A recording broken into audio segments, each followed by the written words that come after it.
As we were just discussing Secure Score, let me take you out and show you a demonstration of what Secure Score actually looks like. I'm going to browse out to securescore.office.com and authenticate and log in. And when I do that, I'm going to be taken to a splash page. This is the dashboard. And as you can see here, we have some various welcome messages. Let's go through some of those. The Welcome to Office 365 Secure Score will give me a basic understanding of what the tool is and what it does.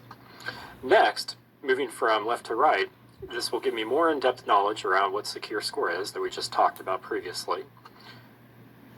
It's going to explain about taking action to improve my score.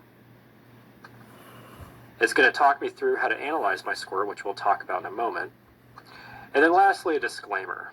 As we all know, even though I can go through and mitigate all security findings of my tenant, I still cannot make it 100% secure. And so that's what this disclaimer is basically covering. As I scroll through this web page, I could see what my actual Secure Score is. We'll talk about that here in a moment. But focus on the right side of the screen under What's New. This will give me some new workflows and new controls, such as setting outbound spam notifications, enabling the customer lockbox feature, etc. As I move down the right side of the screen, I can also see risk assessment. And this will give me a good idea of what I'm currently at risk for attack, such as account breach, elevation of privilege, or data exfiltration. What's interesting is as I scroll down to the bottom of this web page, I can compare my score with other Office 365 tenants. So as you can see, my Secure Score is 63 out of the average score of 29. And there's also a Learn More button that I can learn more about how this is calculated. As I scroll down to the very bottom here, there's also a Get Advice section where I can talk with the community to get additional ideas and insight around Secure Score. Let's scroll up to the top and take a look at my actual Secure Score. It's 63 out of 257. So based on this, I can have 63 points out of a total of 257 points. And how those points are calculated, we're going to talk about here in just a moment. As I scroll down in the center of the page, I can see my target score of 310. And what's interesting is I have a modeler that I can use this slide bar to adjust. So I can go all the way over to the left, starting at 63, and see 0 actions are taken. If I move this just one notch to 113 as my target score, there's 1 action I can take. We'll talk about actions here in just a moment. This modeler is nice to know though, so that if I can put it in the middle or slide all the way over to the right, it will give me an idea of how many actions I need to take to hit that target score. So what's interesting for our partners out there when they work with customers is they can slide this over to the left to maybe the first notch or the second notch, focus on those 2 actions, and then keep going over to the right until they complete to the max score. Realistically though, most organizations will probably not get to the max score anytime soon because it does involve quite extensive work, such as setting up multi-factor authentication for all users in the environment. So I'm going to put this back on middle of the road here at 310, and if I scroll down, I'll see different actions in my queue. Here you can see 24 actions are in the queue. And an action will tell me something that needs to be mitigated security-wise in my tenant.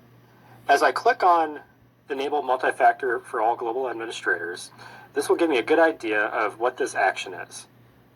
Down at the very bottom here, I can see under Threats, Account Breach and Elevation of Privilege. If I click on Account Breach, this will give me a good idea of what the account breach actually is with some background information. Very handy if I want to learn more about what these threats are. Over on the right side, I can see different items such as the user impact, implementation cost, and the action score. What's interesting, if I click on Learn More, this will take me out to that section of the tenant to actually make that change. So this will explain what am I about to change, how will this impact my users, and then if I click Launch Now, this will take me out to the actual tenant to enable that feature. Very handy to learn more about how to do this in my planning.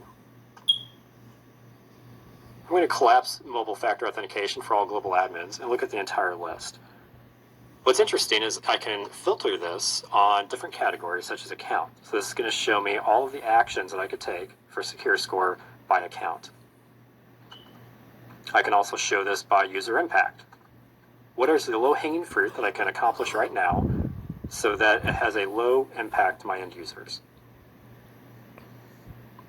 Now if I scroll up to the top, the tab at the top under Score Analyzer will allow me to see a historical view of my secure score over time.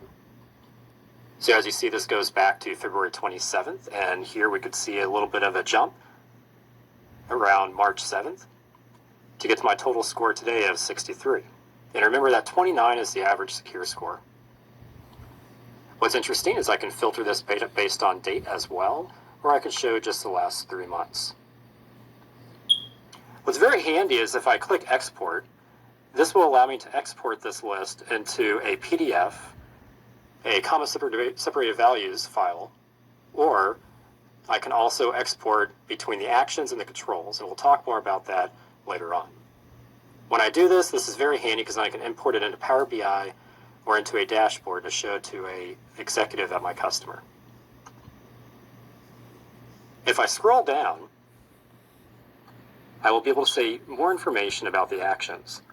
So here I can see what category and what their total score is, so I can get a good understanding of how implementing that action will actually raise my secure score. So as you can see, enabling multi-factor authentication for all users will raise my score 11 points. Clicking on that, we'll get to the same view that we saw earlier about how to actually enable multi-factor authentication.